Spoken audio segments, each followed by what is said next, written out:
নমস্কার ঋতুপদ বন্দ্যোপাধ্যায়, আপনি তখন মেম্বার অফ পার্লামেন্ট রাজ্যসভার, আপনি আগেও সাংসদ ছিলেন। ডক্টর মনমোহন সিং এর মৃত্যু ভারতবর্ষের অর্থনৈতিকভাবে কতটা ক্ষতিগ্রস্ত, এবং আপনি যেহেতু খুব কাছ থেকেও হয়তো দেখার অভিজ্ঞতা আপনার হয়েছে, আপনি কিভাবে এক্সপ্লেন করবেন? আমি এমপি না হওয়া মানে এমপি যখন ছিলাম না তখনও ছাত্র আন্দোলনের কর্মী হিসেবে ওনার সঙ্গে একটা ডেপুটেশন কর্মসূচিতে গিয়েছিলাম। তো আমি ডক্টর মনমোহন সিং একটা কথা সেই সময় যে আলাপচারিতার মধ্যে তার সেই কথাটা আমাকে আজও গভীরভাবে অনুপ্রাণিত করে। আমরা যখন আলাপচারিতা হচ্ছে আমরা আমাদের পয়েন্টগুলো বলছিলাম, উনি তো খুবই মৃদুভাষী ছিলেন, বলেছিলেন বিখ্যাত ভলতায়ারের সেই উক্তিকে ব্যবহার করেই বলেছিলেন, I may not agree with what you say but I will defend to the last your right to say it. এই যে গণতন্ত্রের মূল কথা। এবং তিনি অত্যন্ত একজন কৃতি মানুষ ছিলেন। পাঞ্জাব বিশ্ববিদ্যালয় থেকে স্নাতক, সেখান থেকে স্নাতকোত্তর, কেমব্রিজ থেকে ইকোনমিক্সে তিনি স্নাতক, তারপর অক্সফোর্ডের মতো বিশ্ববিদ্যালয় থেকে আরো বৃহত্তর পড়াশুনো। তিনি রাষ্ট্রপুঞ্জে দীর্ঘ সময় চাকরি করেন, বেশ কিছু বছর। তারপর দিল্লি স্কুল অফ ইকোনমিক্স, সেখান থেকে কেন্দ্রীয় অর্থমন্ত্রকের মুখ্য অর্থনৈতিক উপদেষ্টা, দেশের অর্থ সচিব, যোজনা কমিশনের ডেপুটি চেয়ারম্যান, রিজার্ভ ব্যাংকের গভর্নর, কেন্দ্রীয় অর্থমন্ত্রী, এবং যাকে আমরা বলি পোস্ট গ্লোবালাইজেশন এরা, বিশ্বায়নের যে 90-এর দশকের বিশ্বায়ন, মনমোহন সিং সেই বিশ্বায়নের প্রাণ পুরুষ নরসিমা রাও সরকারের। তার পরবর্তীতে তিনি ইউপিএ সরকারের প্রথম প্রধানমন্ত্রী, দ্বিতীয় ইউপিএ সরকারেরও প্রধানমন্ত্রী। এবং আমি আজকে ওনার অমলিন স্মৃতির প্রতি শ্রদ্ধা জানাতে গিয়ে আমি পার্লামেন্টের মেম্বার হিসেবে পার্লামেন্টে বসে সেই বক্তৃতার কথা আমার আজও মনে পড়ে। উনি খুব মৃদুভাষী ছিলেন, সবাই জানেন। কিন্তু ডিমানিটাইজেশন যখন ঘোষণা হলো, জননেত্রী মমতা বন্দ্যোপাধ্যায় প্রথমেই উইথড্র দিস ড্রাকোনিয়ান ডিসিশন, এই ড্রাকোনিয়ান ডিসিশনের বিরুদ্ধে সঙ্গে সঙ্গে তিনি প্রতিবাদ করেছিলেন।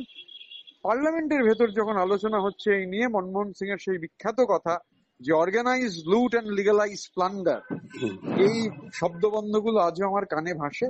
এবার ডক্টর মনমোহন সিংকে স্মরণ করতে গিয়ে আরেকটা কথা না বললেই নয়। তিনি আমাদের দেশের শেষ প্রধানমন্ত্রী যিনি প্রেস কনফারেন্স করেছিলেন। 2014 সালে ডক্টর মনমোহন সিং দেশের প্রধানমন্ত্রী, তিনি প্রেস কনফারেন্স করেছেন। ডায়ালগ, ভারতবর্ষ ডায়ালগ, মনোলগের বিরুদ্ধে ডায়ালগের লড়াই। তো প্রধানমন্ত্রীর চেয়ার থেকে সেটাই শেষ ডায়ালগ। সাংবাদিকরা প্রশ্ন করেছে, উনি উত্তর দিয়েছেন। তারপর দুর্ভাগ্যজনক ভাবে আজ অব্দি প্রধানমন্ত্রীর চেয়ার থেকে আর কোনো প্রেস কনফারেন্স হয়নি। আমি এভাবেই ডক্টর মনমোহন সিংকে মনে রাখতে চাই, তার অমলিন স্মৃতির প্রতি শ্রদ্ধা জানাতে চাই। আরেকটা প্রশ্ন উঠে আসছে, যেটা আপনিও ফেস করছেন, আমরাও তো বাইরে থেকে ফেস করছি, সেটা হচ্ছে সংসদীয় গণতন্ত্রে তার ভূমিকা। এখন তাকে না পাওয়া একটা শূন্যতা তৈরি হবে। এটা আমরা জানি যে মানুষ সব চিরকাল থাকে না, কিন্তু তার কৃতি, গৌরবান্বিত বিষয়গুলো আমাদেরকে সমৃদ্ধ করে বারবার ক্ষেত্রে। ঋতুপদ বন্দ্যোপাধ্যায় মেম্বার অফ পার্লামেন্ট, তার আগে তিনি মানুষ। এই ঋতুপদ বন্দ্যোপাধ্যায় যখন ওইদিকে সংসদে রাজ্যসভায় তাকিয়ে দেখবে, যেখানে তৎকালীন প্রাইম মিনিস্টার বসতেন রাজ্যসভায়, ডক্টর মনমোহন সিং তিনি নেই। আসলে মানুষ মরে যায়, তার ভাবনা থেকে যায়, তার বিচার থেকে যায়, তার আইডিয়াস থেকে যায়।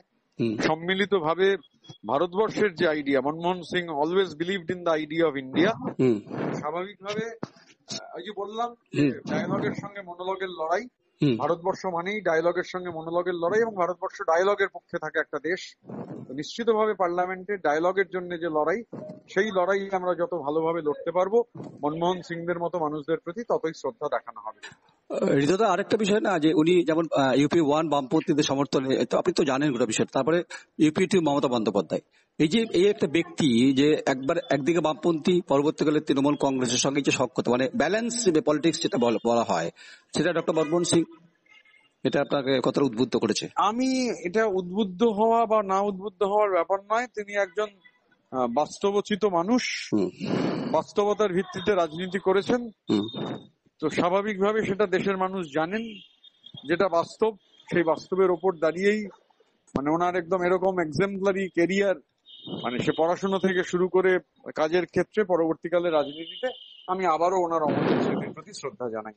অনেক অনেক ধন্যবাদ। থ্যাংক ইউ ঋতুপদ বন্দ্যোপাধ্যায়, আপনি member of parliament Rajya Sabha Trinamool Congress. Thank you.